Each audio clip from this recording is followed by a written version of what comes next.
नमस्कार दोस्तों, मैं Vijay Tiwari the book society में आपका स्वागत करता हूं, जहां हम आज की क्लास में सब्जेक्ट कोड BSKG 178 की श्रृंखला को आगे बढ़ाते हुए इसके चैप्टर नंबर 7 को डिस्कस करेंगे।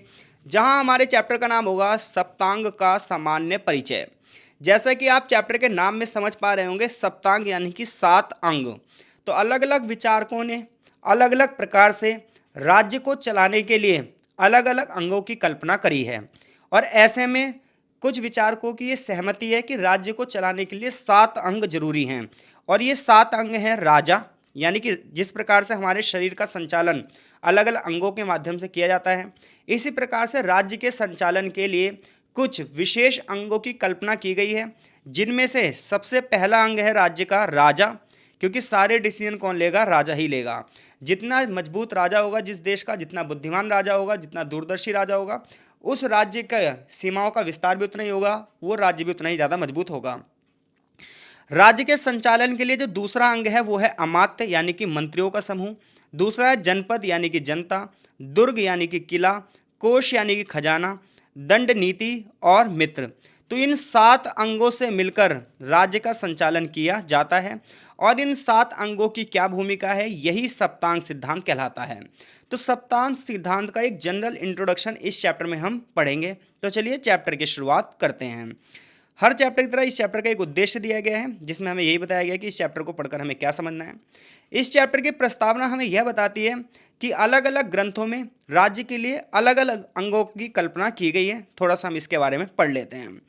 तो प्राचीन भारतीय राजनीति में अगर आप वैदिक साहित्यों का अध्ययन करोगे तो इसमें राज्य के लिए 7 अंगों की कल्पना की गई है कि भैया अगर आपको राज्य का संचालन करना है तो राज्य के 7 अंग जरूरी हैं।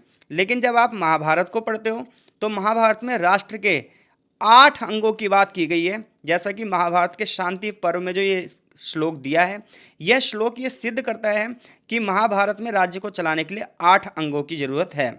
लेकिन आगे चलकर अगर अलग अलग ग्रंथ पढ़ते हो, आप महाभारत में ही और भाग पढ़ते हो, तो राज्य के 7 अंग के बारे में बताया गया है। अग्नि पुराण में राज्य को चलाने के लिए स्वामी, अमात्य, दुर्ग, कोष, दंड, मित्र, जनपद, इनके बारे में बात की गई है। सूत्र साहित्य में भी स्वामी, मंत्रियों के समूह, दुर्ग, कोष, दंड, राष्ट्र, मित्र, इन 7 अंगों की बात की गई है। इसी प्रकार से अर्थशास्त्र के प्रणेता यानी कि अर्थशास्त्र के रचयिता कौटिल्य ने भी राज्य के 7 सिद्धांतों की बात की है।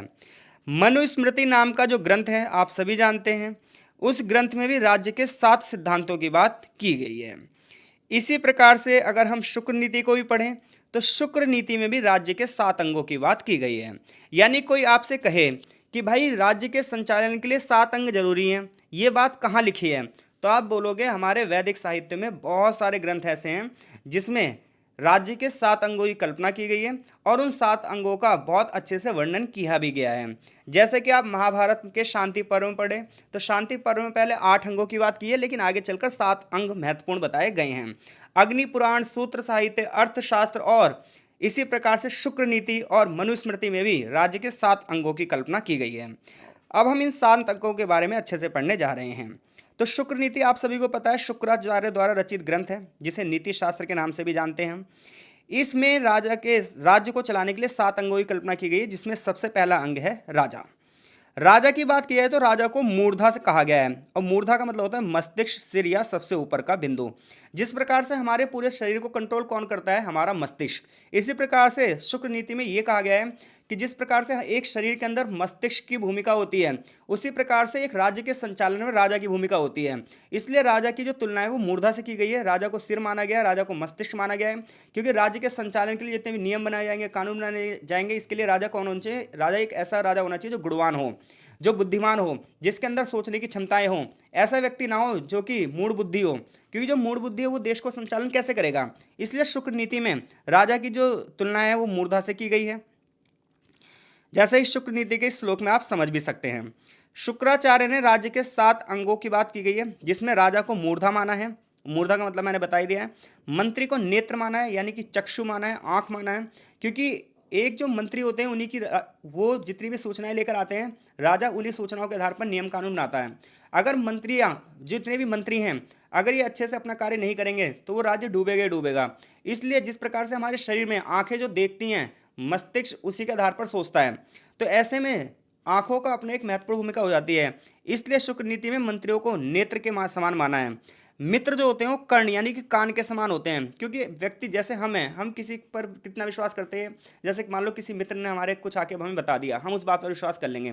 ऐसे राज्य के भी जो मित्र होते हैं वो एक महत्वपूर्ण भूमिका निभाते हैं, और मित्र वो होता है जो युद्ध के समय साथ दे, ठीक है, दूसरी सूचनाएं दें। इसी प्रकार से कोष को मुख कहा गया है, यानी कोष यानी खजाना। कोष हमेशा भरा होना चाहिए। जितना ज्यादा कोष भरा होगा, ये मान के चलिए राज्य का संचालन भी उतना अच्छे से होगा। सेना मन है, जिस प्रकार से हमें अपने मन को नियंत्रण में करना होता है, उसी प्रकार से सेना अगर नियंत्रित सेना है तो राज्य के संचालन में एक महत्वपूर्ण भूमिका निभाएगी। दुर्ग यानी कि किलों को हाथ माना गया है और देश को पैर माना गया है।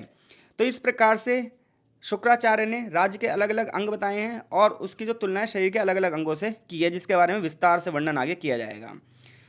तो सप्तांग राज्य में सभी अंगों के बारे में बताया गया, जिसमें हम सबसे पहले राजा के बारे में बात कर रहे हैं। जैसा कि अभी हमने बात करी, सप्तांगों में सबसे महत्वपूर्ण अंग राजा का है। राजा जो है उसे शुक्र नीति में मूर्धा कहा गया है। तत्र मूर्धा नृपस्मृता, ऐसा शुक्र नीति के श्लोक में कहा गया है। राजा को स्वामी, अधिपति, आत्मा अलग अलग पर्यायवाची नाम से संबोधित किया जाता है। शुक्र नीति में राजा, शुक्र नीति में चाहे शुक्राचार्य हों गुरु या अर्थशास्त्र के गुरु कौटिल्य हों, इन्होंने राजा के लिए अनेक आवश्यक गुण बनाए हैं। इन्होंने कहा है कि राजा धार्मिक होना चाहिए, उच्च कुल से होना चाहिए, सत्यवादी होना चाहिए, सत्यनिष्ठ होना चाहिए, विनयशील होना चाहिए, कृतज्ञ होना चाहिए, उत्तम गुण वाला होना चाहिए। क्योंकि जिस राजा में उत्तम गुण नहीं होंगे, उच्च बुद्धि नहीं होगी, जो राजा वीर नहीं होगा, जिस राजा को राज्य संचालन के नियम नहीं पता होंगे, जो राजा मूढ़ बुद्धि होगा, वो देश का संचालन कैसे करेगा। तो राजा जो होते हैं वो हर कोई व्यक्ति नहीं बन सकता। राजा के बारे में टिप्पणी तो हर कोई व्यक्ति कर सकता है, लेकिन राजा बनने के लिए सबसे पहले राजा होना जरूरी है। और राजा होने का मतलब यह है कि गुणवान होना चाहिए, दूरदर्शी होना चाहिए, सत्य सोच वाला होना चाहिए, दूरदर्शी सोच वाला होने चाहिए, विदेश नीति का संचालन आना चाहिए, युद्ध का संचालन आना चाहिए। तो जो ऐसा व्यक्ति होगा वही राजा बनेगा, क्योंकि राजा के कंधों पर पूरे राज्य का भार होता है। जो राजा भोग विलासी होगा, जिस राजा का अपने इंद्रियों पर नियंत्रण ही नहीं होगा, जो राजा भोग विलासी जीवन व्यतीत करेगा, वो अपने राज्य को पतन की ओर ले जाएगा। तो शुक्र नीति में, अर्थशास्त्र में ये बताया गया है कि राजा भाई मूर्धा है, एक मस्तिष्क के समान है, और इसलिए राजा के अंदर कुछ गुण होने चाहिए। विनयशील होना चाहिए, न्यायवान होना चाहिए, सत्य प्रतिज्ञ होना चाहिए, सत्यवादी होना चाहिए, उच्च कुल वाला होना चाहिए, दूरदर्शी होना चाहिए। शुक्र नीति में राजा के अंदर 7 गुण होने चाहिए, पिता, माता, गुरु, भ्राता वाले। राजा अपने स्वधर्म का पालन करे, प्रजा के प्रति कर्तव्यों का पालन करे, धर्म अनुसार राज्य को चलाए और गलत करने वालों को दंड दे और अच्छा करने वालों की पुरस्कार दे। ऐसे राजा को देवीय शक्ति युक्त राजा कहा गया है, पृथ्वी पर देवता का प्रतीक माना गया है। अर्थशास्त्र में यह कहा गया है कि राजा के अंदर काम क्रोध नहीं होना चाहिए, लोभ मोह नहीं होना चाहिए। अगर किसी व्यक्ति के अंदर काम की इच्छा ज़्यादा है, क्रोध की इच्छा ज़्यादा है, लोभ ज़्यादा है, मोह ज़्यादा है, ऐसे व्यक्ति राजा बनने के लिए पैदा नहीं होते हैं। ये व्यक्ति भोगविलासी होते हैं। तो शुक्र नीति में आपको राजा का पहला अंग पता चला, राजा, और राजा के अंदर क्या क्या गुण होने चाहिए ये भी आपको पता चल गया है। दूसरा अंग होता है राज्य का अमात्य। अमात्य को मंत्री कहा जाता है, सचिव कहा जाता है। पूरी की पूरी आज जो ब्यूरोक्रेट्स है वो भी अमात्य में ही आती है, क्योंकि राजा को राज्य संचालन के लिए बहुत सारी जगह पर परामर्श की जरूरत होती है, सलाह की जरूरत होती है। जैसा कि अभी आपने देखा होगा कि हमारे देश के राष्ट्रपति ने भी सुप्रीम कोर्ट से सलाह मांगी, प्रधानमंत्री भी कई बार अपने वकीलों से सलाह मांगता है। तो शुक्र नीति में इसी प्रकार से जो अमात्य हैं, इन्हें चक्षु कहा गया है, राज्य की आंखें कहा गया है। अमात्य जो होते हैं मंत्रियों का समूह होता है, सचिव वगैरह सारे के सारे अधिकारी इसमें आते हैं, ये राजा को सलाह देते हैं। ये इसलिए इसे राजा का नेत्र कहा गया है। अमात्य में भी राजा वाले गुण होने चाहिए, ये भी दूरदर्शी होना चाहिए, अच्छी सोच वाला होना चाहिए, विनयशील होना चाहिए। क्योंकि अगर अमात्य में ये सब गुण नहीं होंगे, उच्च कुल का होना चाहिए, अगर अमात्य में ये सब गुण नहीं होंगे तो राज्य के संचालन में कैसी महत्वपूर्ण भूमिका निभाएगा। फिर तो ये माना जाएगा कि राज्य की आंखें ही नहीं है, राज्य अंधा है।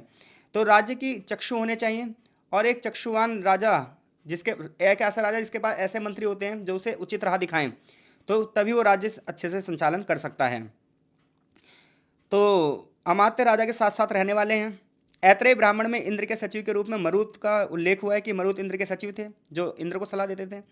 कौटिल्य के अर्थशास्त्र, मनुस्मृति, शुक्र नीति आदि प्राचीन ग्रंथों में अमात्य के गुणों और कार्यों का विस्तार से वर्णन किया गया है कि राज्य रूपी चक्र को चलाने के लिए इन मंत्रियों की जरूरत पड़ती है। अमात्य की जरूरत पड़ती है। अमात्य सर्वगुण संपन्न होना चाहिए, इवन राजा से भी ज़्यादा योग्य पुरुष होना चाहिए। कौन? जो मंत्री हो, उसे बहुत सारा ज्ञान होना चाहिए, विद्वान होना चाहिए, सर्वशास्त्र निपुण होना चाहिए, कृतज्ञ होना चाहिए, बलवान होना चाहिए और अपनी इंद्रियों को जीतने वाला होना चाहिए। ऐसा व्यक्ति ना हो मंत्री जो जिसकी इंद्रियां उसके वश में ना हो, काम क्रोध मोह लोभ में ही फंसा हुआ हो, ऐसा व्यक्ति मंत्री नहीं बन सकता। मंत्री स्वदेशवासी होना चाहिए, यानी कि दूसरे देश के व्यक्ति को मंत्री नहीं बनाना चाहिए। मंत्री स्वामी भक्त होना चाहिए, तो ऐसे व्यक्ति जो हैं वही मंत्री पद पर बन सकते हैं, नहीं तो नहीं। तो महाभारत के अनुसार कुलीन वर्ग का व्यक्ति हो, विद्वान हो, सर्वशास्त्र निपुण हो, सारे शास्त्रों का ज्ञाता हो, कृतज्ञ हो, बलवान हो, जितेंद्रिय हो, अपने देश का व्यक्ति हो, स्वामी भक्त हो, ऐसे व्यक्ति को ही अमात्य बनाना चाहिए। अब जनपद की बात करते हैं जो मेन है, क्योंकि बिना जनता के तो राज्य की कल्पना आप कर ही नहीं सकते हो। तो किसी भी राज्य का जो पहला अंग है वो कौन है? राजा है, दूसरा है मंत्री, और तीसरे पे आती है जनता। मेरे हिसाब से राज्य का पहला अंग ही जनता होनी चाहिए, क्योंकि बिना जनसंख्या के राजा की कल्पना आप कैसे ही कर सकते हो, बट फिर भी ठीक है। जनपद का शाब्दिक अर्थ होता है जन, अर्थात लोगों का निवास स्थान। राज्य के सप्तांग अंग रूप में जनपद और राष्ट्र का प्रयोग किया गया है। जनपद में जनता भी होगी और एक बहुत बड़ा एरिया भी होगा। एक ऐसा जमीन होनी चाहिए जो संसाधनों से युक्त हो, क्योंकि अगर संसाधनों से युक्त जमीन नहीं होगी तो वहाँ का राजा भी कमज़ोर होगा। तो हमेशा ध्यान रहे एक ऐसा क्षेत्र हो जहाँ की जनसंख्या भी निपुण हो और साथ ही साथ क्षेत्र में बहुत सारे संसाधन भी हों, कृषि युक्त भूमि हो, लोहे की खानें हो, कोयले की खानें हो, और विभिन्न प्रकार के संसाधन, रत्न मणि आभूषण, ये सब भी हो। ऋग्वेद में राष्ट्र का प्रयोग बहुलता से किया गया है। सुख नीति मनुस्मृति में भी राष्ट्र शब्द का प्रयोग किया गया है। तो जनपद प्रत्येक राज्य का एक महत्वपूर्ण अंग है। जनपद छोटे भूभाग से लेकर बड़े बड़े राष्ट्रों तक के लिए यूज़ किया गया है। ये डिपेंड करता है कि राजा के पास कैसा क्षेत्र है। छोटे छोटे क्षेत्रों के भी राजा हैं और बड़े बड़े क्षेत्रों के भी राजा हैं। कौटिल्य के अनुसार जिस व्यक्ति के पास बहुत सारी जमीन हो, यानी कि जिस राजा के पास बहुत बड़ा एरिया हो, तो उसे दूसरे देशों से लोगों को बुलाकर वहाँ बसाना चाहिए। इसी प्रकार से शूद्र और किसानों के लिए बड़े बड़े गाँवों का निर्माण करना चाहिए। कोस कोस 2 कोस दूर बनाने चाहिए ताकि इमरजेंसी में एक दूसरे की सहायता की जा सके। जनपद में नदियाँ होनी चाहिए, वृक्ष होने चाहिए, जंगल होने चाहिए, सेतुबंध होने चाहिए। इसके अलावा बड़े जनपद और छोटे जनपद भी बताए गए हैं। 800 गाँव का स्थानीय है, 400 गाँव का द्रोणमुख और 200 गाँव में कार्यटिक नाम के अधिकारी जो शासन चलाएंगे। तो राज्य का पहला अंग कैसा है? कौन है? राजा है। राजा के क्या गुण होते हैं पता चल गया आपको। मंत्रियों के क्या गुण होते हैं पता चल गया। साधारण जनता और साथ ही साथ राष्ट्र कैसा होना चाहिए ये भी आपको पता चल गया। राष्ट्र कैसा होना चाहिए भाई? राष्ट्र गुणवान व्यक्तियों का होना चाहिए, लोग ज्ञानी होने चाहिए, और इसके अलावा जो ज़मीन है वो कृषि युक्त होनी चाहिए। ज़मीन में नदियाँ भी होनी चाहिए, जंगल भी होने चाहिए, वृक्ष भी होने चाहिए, और बहुत सारी खाने भी होनी चाहिए जिसके अंदर मिनरल्स हों, संसाधन हों, तभी एक अच्छे राज्य की कल्पना आप कर सकते हैं। अब हम बात करने जा रहे हैं दुर्ग की। दुर्ग मतलब होता है किला। राज्य का एक बहुत महत्वपूर्ण अंग है दुर्ग। इसे राज्य का हाथ कहा गया है, क्योंकि राज्य की जो सुरक्षा है वो दुर्ग के हाथों में ही है। इसलिए अलग अलग विद्वानों ने अलग अलग प्रकार के दुर्गों की बात की है। कुल मिलाकर 6 प्रकार के दुर्ग की बात की गई है। धन्व दुर्ग, मही दुर्ग, गिरि दुर्ग, मनुष्य दुर्ग, जल दुर्ग, वन दुर्ग। इनके बारे में विस्तार से बताया भी गया है। धन्व दुर्ग वो होता है जो चारों तरफ बालू मिट्टी का घेरा होता है, यानी कि रेगिस्तान के आसपास जो दुर्ग होगा उसे धन्व दुर्ग कहेंगे। पर्वतों से जो घिरा हुआ दुर्ग होगा उसे मही दुर्ग कहेंगे। तो मही दुर्ग का मतलब क्या है? जो पर्वतों से घिरा हुआ हो। धन्व दुर्ग का मतलब क्या है? जो रेगिस्तान में हो, बालू मिट्टी से घिरा हुआ हो। इसी प्रकार से जल से घिरा हुआ दुर्ग जल दुर्ग कहलाएगा। बांसों से घिरा हुआ दुर्ग वन दुर्ग कहलाएगा। सैन्य से घिरा हुआ मनुष्य दुर्ग कहलाएगा। और दुर्गाधिकारी के रूप में कुशल योद्धा यहाँ पर नियुक्त किए जाएंगे। तो ये कौटिल्य ने भी आगे चलकर अलग अलग प्रकार के दुर्ग बताए हैं। देखो, रेगिस्तान में दुर्ग इसलिए होना चाहिए ताकि अगर आक्रमण हो रहा हो तो वहाँ पर जो विदेशी सेनाएं हैं वो क्या हो, भूख प्यास से ही मर जाए।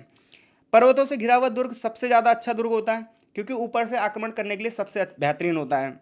जल से घिरा हुआ जो दुर्ग होता है ये बहुत सुरक्षित होता है, जबकि जंगलों में घिरा हुआ दुर्ग विदेशी सेना जब आक्रमण करे तो हम आग लगा सकते हैं। रूस इस प्रकार की युद्ध नीति का बहुत ज़्यादा पहले प्रयोग करता था प्राचीन काल में। First world war, second world war पढ़ोगे तो आप। इसी प्रकार से सैन्य से घिरा हुआ दुर्ग जिसमें बहुत सारे सैनिक होंगे, कुशल सैनिक होंगे। राजा इसी प्रकार के दुर्ग में रहता था और बड़े बड़े दुर्गाधिकारी होते थे, कुशल योद्धा होते थे। कौटिल्य ने सप्तांग राज्य में दुर्गों को राजधानी के रूप में वर्णित किया है कि हर राजधानी में एक दुर्ग अच्छे से होना ही चाहिए। दुर्ग की आंतरिक और बाहरी बनावट ऐसी होनी चाहिए जिसमें अन्न, ईंधन, नमक, पानी, बारूद, इन सब का भंडार गृह रखा जा सके। अर्थशास्त्र में 4 प्रकार के दुर्ग बताए गए हैं: औद्योगिक दुर्ग, पार्वत दुर्ग, धनवन दुर्ग और वन दुर्ग। नगर की रक्षा के लिए औद्योगिक दुर्ग और पर्वत दुर्ग सबसे ज़्यादा महत्वपूर्ण होते हैं। महाभारत में भी ये बात की गई है कि जो राजा दयावान होगा वो अपने जनपद को धन धान्य से संपन्न रखेगा और अपने दुर्ग में सही प्रकार की सुविधाओं को रखेगा, ताकि अगर युद्ध काल हो तो युद्ध काल में राज्य अपने दुर्गों से जनता को सीधी सीधी मदद करे। तो यहाँ तक हम बात कर चुके हैं कि राज्य के 7 अंगों में से पहला अंग राज्य है, राजा है। दूसरा अमात्य यानी कि मंत्री का समूह है। तीसरा जनपद है और चौथा दुर्ग यानी कि किले हैं। पांचवा अंग है कोष यानी कि खजाना। देखो, बिना अर्थ के किसी भी राज्य का संचालन नहीं किया जा सकता, यानी कि बिना पैसे ही किसी भी राज्य का संचालन नहीं किया जा सकता। तो प्राचीन भारतीय साहित्य में यह माना गया कि अर्थ का महत्व बहुत ज़्यादा है।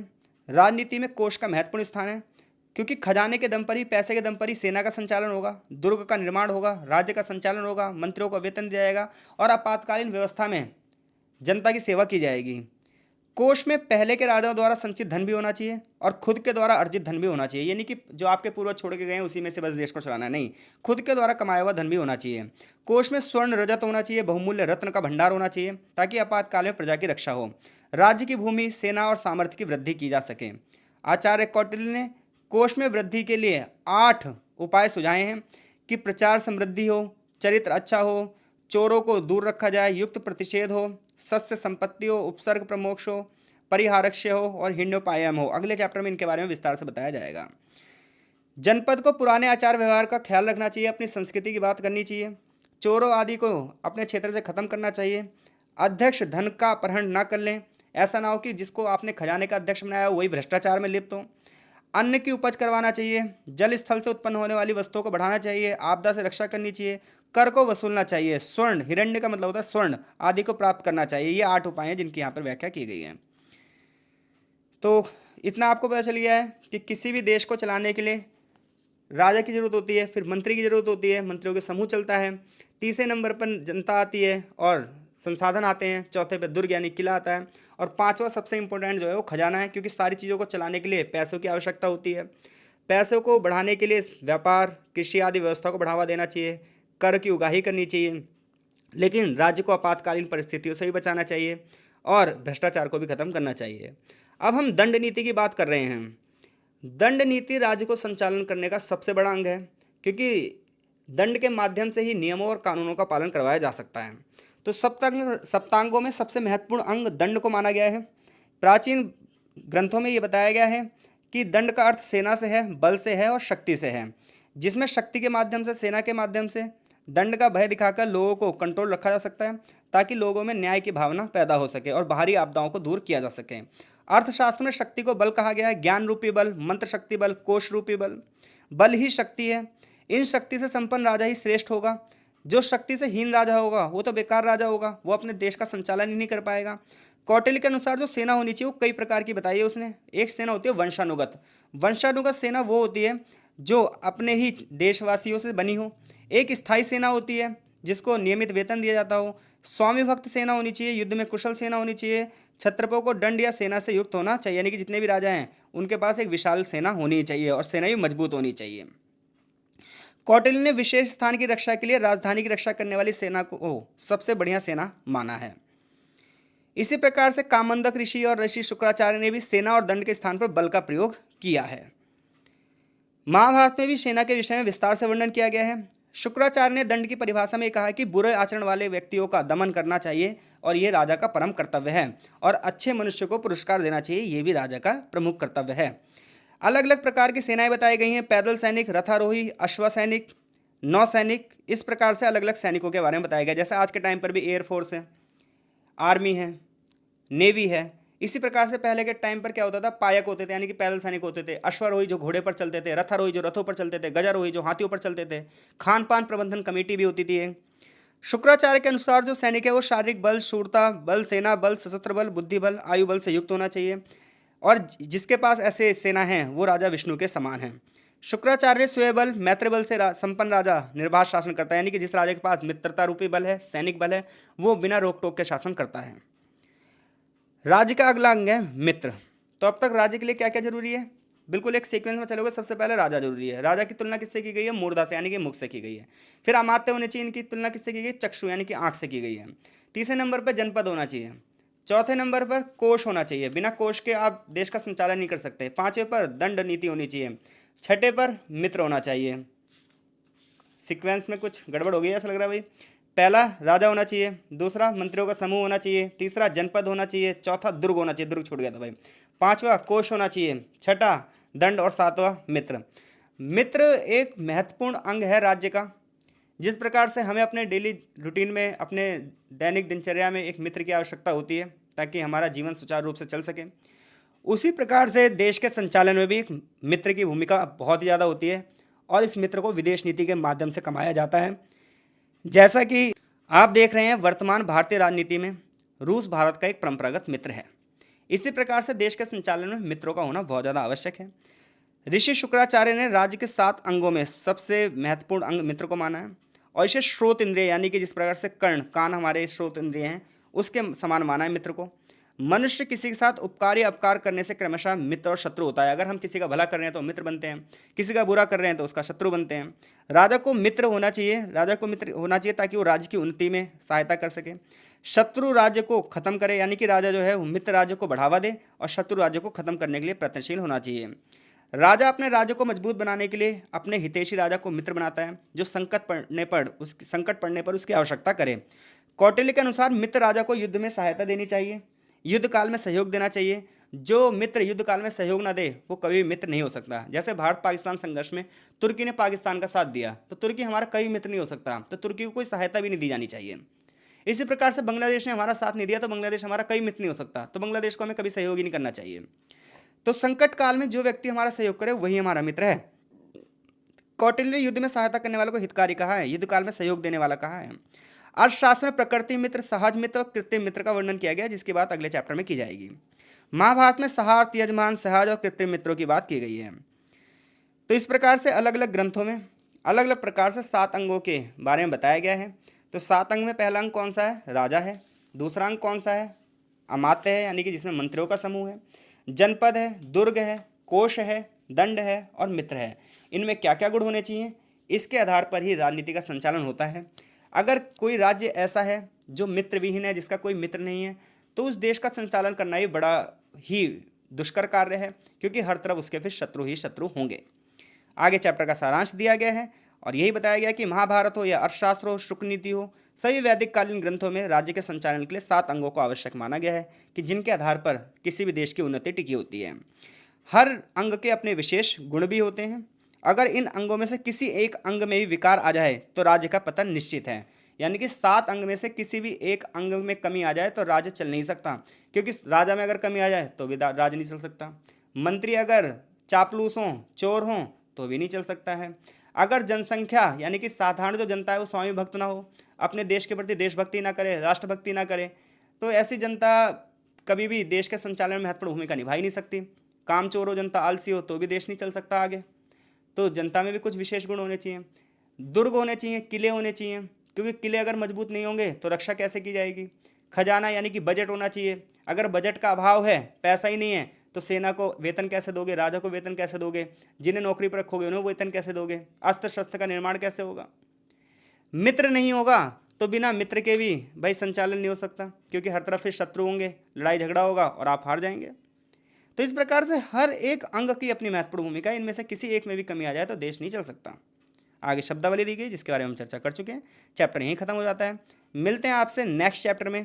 तब तक के लिए आपका बहुत बहुत धन्यवाद। कमेंट बॉक्स में अपनी प्रतिक्रिया जरूर दें ताकि हमें यह पता चल पाए चीज़ें आपको समझ में आ रही है या नहीं आ रही है।